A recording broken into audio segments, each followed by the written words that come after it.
Hi everyone, and welcome to our video on the addition and subtraction formulas for our sine, cosine, and tangent functions. So we've got the sine and cosine as our most important two. When it comes to the sine addition function, so I'm going to focus just on that, notice that we'll have sine of A times cosine of B plus, so the sine matches, plus cosine of A sine of B. So cosine of A sine of B. So the way I think of the sine addition or subtraction formula is that I have a mixture of sines and cosines in each term. Okay, so I have, let's mark it like this. So I know I've got sine and cosine in each term. Their angles alternate. So notice sine A and then sine B on the right, cosine B on the left, cosine A on the right. So the angles alternate angles. And then the sign in the middle stays the same. So plus sign here, plus sign here. And that works the same with the minus, the sign of A minus B, or the difference formula. So notice it looks the same as the addition, except this is minus here. Okay, so the sine, cosine per term, and then alternate angles, just make sure that happens, and then keep the sign, keep middle sign. Okay, so the plus, plus, minus, minus. Okay, whereas the cosine addition or subtraction formula, notice the sign alternates. Let's focus on that first. The sign alternates, and then the cosine formula likes to pair cosines together and pair sines together. Okay, so in words, that's how I think of it. Pairs cosines together and sines together. And then it switches the signs. So it was plus and it becomes a minus over here. Switch middle sign. Okay, and the minus works the same. So minus, but then this is now plus. Okay, so it's really just memorizing one style of formula. So just know the sine addition or the cosine addition, and we can figure out the subtractions.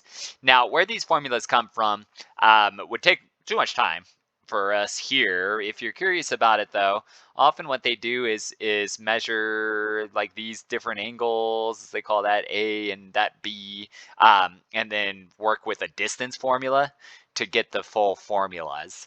But if you're curious about it, do another YouTube video that will explain it. But for now, for us, we're just going to say, hey, here's the formulas. Just let's make sure we know how to use them. These are the big two. Okay, so know your addition and subtraction formulas for sines and cosines. Tangent, I think just the main way is to just think of it again as tangent of whatever. So tangent of A plus B is equal to sine of A plus B over cosine of A plus B. So it's still, I'm still just using this tangent of theta. So this angle is changing now. It's just two things getting added.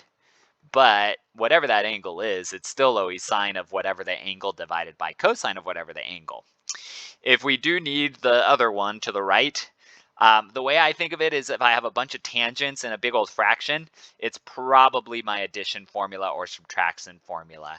Okay, so I don't think it's something that we really need to fully memorize. It might be more of just saying, oh, there's a bunch of tangents in this fraction is probably like the tangent addition formula. Okay, because again, we can get around it by doing sine over cosine. So I'm not too concerned. All right, but I mean, I'll have some problems still that we can work on. All right, so let's show these. So they call them formulas, but they are also identities. Okay, so formulas, identities. So let's show that these ones are not identities. Remember, to show something that is not an identity, we just have to, it says it here, we just have to find an x value and y value that will prove that the statements are not true. So I want to plug in something on the left for x and y, and then show that it doesn't equal the same thing on the right. And it might take a couple tries, but I think if we did x equals pi halves and y equals, they can be the same thing. Okay, so they don't have to be different. I'm going to choose them to be the same. And then that way we can see, oh, sine of pi halves plus pi halves So this is our left-hand side. Let's mark it like that. Would be sine of pi, because pi halves and pi halves is pi added together, and that would be 0. Whereas our right-hand side is sine of, and then if I'm choosing pi halves and pi halves, well, again, it's pi halves plus another sine of pi halves, and that would be, that's 2, and that would be 1 plus 1, and that's 2. Okay, so we can see, oh yeah, they're not the same. Okay, so we just proved it. So those x and y values would prove it's not an identity. Okay, similar, let's see what we can do over here. Let's choose, I'm going to do x equals, let's see if this works. Let's do pi quarters, and let's do y equals negative pi quarters. Okay, so just to mix it up, I'm doing a negative angle. I can choose different angles, but I could also choose the same. So let's plug those in. So let's do the left-hand side again with those values. So cosine of pi quarters plus negative pi quarters, well, that would be cosine of 0, and cosine of 0 is 1. Whereas, let's see what happens if I chose good values for the right-hand side. So we've got cosine of pi quarters, cosine of negative pi quarters, plus sine of pi quarters times sine of negative pi quarters.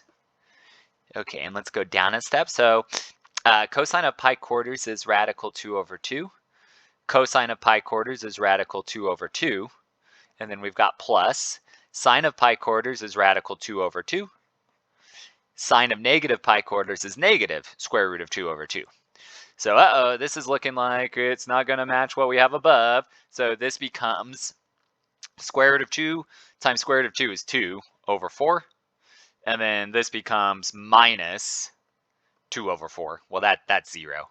Okay, so we can see the 1 that we got on the left-hand side does not match the 0 that we got on the right-hand side. So that means these were some good choices that we chose.